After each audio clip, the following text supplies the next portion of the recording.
Work from home politician அப்படின்னு சொல்றாங்களே திரு விஜய் அவர்களை பார்த்து, அவர் ஏன் களத்துக்கே வரமாட்டேங்கிறார்? அந்த கேள்விக்கு என்ன பதில்? இல்ல, அவர்களுக்கு கண்கள் தெரியவில்லை என்று நான் நினைக்கிறேன். ஏன்னா கள்ளக்குறிச்சியில் விசசாராயம் குடித்து 70 பேர் இறந்து போனாங்க.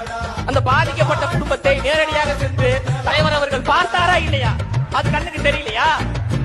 தங்கை அனிதா அவர்கள் நீதிக்காக தன் உயிரை தியாகம் செய்த போது தங்கை அனிதாவினுடைய வீட்டிற்கு போனாரா இல்லையா? கண்ணு தெரியலையா? அதாவது விமர்சனம் வைங்க, அந்த விமர்சனத்தில் நியாயம் இருக்க வேண்டும். விமர்சனம் வைங்க, அதுல உண்மை இருக்கணும், தர்மம் இருக்கணும். பொய்களையும் பித்தலாட்டைகளையும் முன்வைத்தால் தமிழ்நாடு மக்கள் பார்த்துட்டு தானே இருக்கிறாங்க. இப்ப தமிழ்நாடு மக்கள் திமுகவும் வேண்டாம், அதிமுகவும் வேண்டாம், தமிழக வெற்றி கழகத்தை நாங்கள் நம்பி வருகிறோம் என்றால் எங்கள் மீது நம்பிக்கை வச்சிருக்காங்க.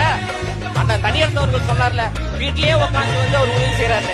சரி, அவர் வெளியில வந்தா கூட்ட நெரிசல் ஏற்படும், இந்த காவல்துறை பாதுகாப்பு கொடுக்காது, அதனால வீட்டுக்கு வர வைத்து கொடுத்தாங்க. ஆனா தனியரசு அவர்கள் எத்தனை பேருக்கு உதவி செஞ்சாங்க?